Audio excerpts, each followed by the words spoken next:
What's going on, guys? My name is Christopher and welcome to It's Complicated, the show where I talk about and showcase wristwatches. So if you like watches like I do, you're going to want to hit that subscribe button and then click on the bell next to that subscribe button and you'll be all set. Today, I'm going to be talking about how Seiko has announced they are leaving Baselworld.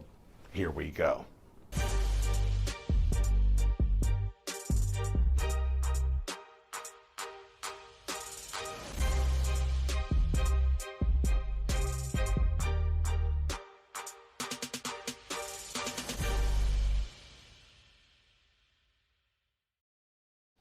Before we continue here, I want to talk to you guys about a great site called luxurybazaar.com. Now, these guys sell all kinds of luxury watches, anything from Patek Philippe, Rolex, Omega, etc. So make sure to go check them out as they help out with this show.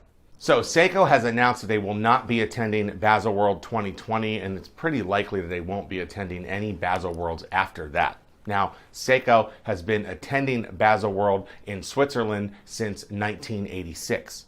Now, Seiko claims the reason they're leaving Baselworld is because it's later than usual. This Baselworld is going to be, I believe, in early May, and they usually are in about mid-March. Another reason Seiko isn't happy about Baselworld being in May is because that interferes with their Golden Week, which starts at the very end of April and goes through the beginning of May.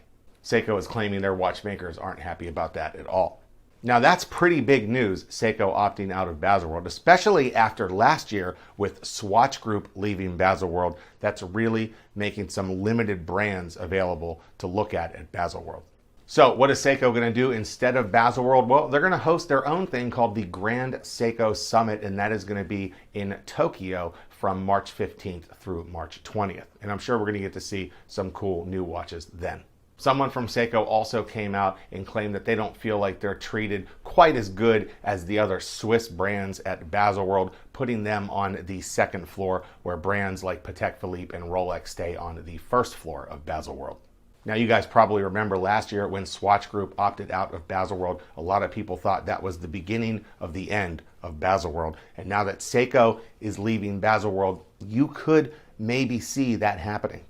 You just gotta wonder how long Baselworld is going to exist after this.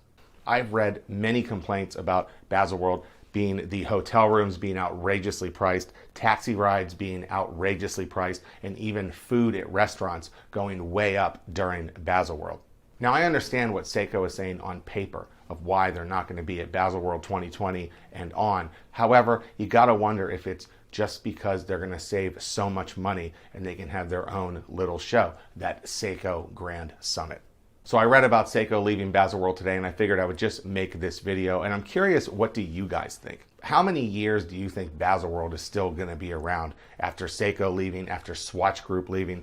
How many companies is it going to take to leave Baselworld to end Baselworld? Now, I know Baselworld isn't all about watches. It is also a jewelry convention. However, to a lot of people, it's really just about the watches. So what is it going to take to keep Baselworld running? What is it going to take to end Baselworld? And that wraps up another episode of It's Complicated. Don't forget to subscribe to the show, like this video, share it with all your friends, and I'll see you next time on another episode of It's Complicated.